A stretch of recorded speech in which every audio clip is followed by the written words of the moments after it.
আপনি কি জানেন আমাদের দেশের অন্যতম সুন্দর রাজ্য কেরালা তার নাম বদলে ফেলছে? হ্যাঁ, এখন থেকে এই রাজ্য পরিচিত হবে নতুন নামে। সম্প্রতি কেন্দ্রীয় ক্যাবিনেট কেরালার নাম পরিবর্তন করে কেরালাম করার প্রস্তাবকে সবুজ সংকেত দিয়েছে।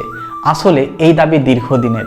2024 সালের জুন মাসে কেরালার বিধানসভায় সর্বসম্মতিক্রমে একটি প্রস্তাব পাস হয়েছিল, যাতে সংবিধানের প্রথম তফসিলে রাজ্যের নাম সংশোধন করা হয়।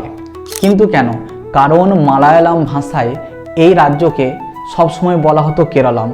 1956 সালে যখন ভাষার ভিত্তিতে রাজ্য পুনর্গঠন হয়, তখন থেকেই মালায়ালাম ভাষীদের জন্য এটি ছিল কেরলম। ইংরেজি উচ্চারণে যা হয়ে গিয়েছিল কেরালা। এখন নিজেদের সাংস্কৃতিক ও ভাষাগত পরিচয় ফিরিয়ে আনতেই এত বড় সিদ্ধান্ত। নতুন নাম কেরলম আপনার কেমন লাগলো? ভিডিওটি ভালো লাগলে একটি লাইক দিন আর আমাদের সাথে জুড়ে থাকতে সাবস্ক্রাইব করুন। ধন্যবাদ।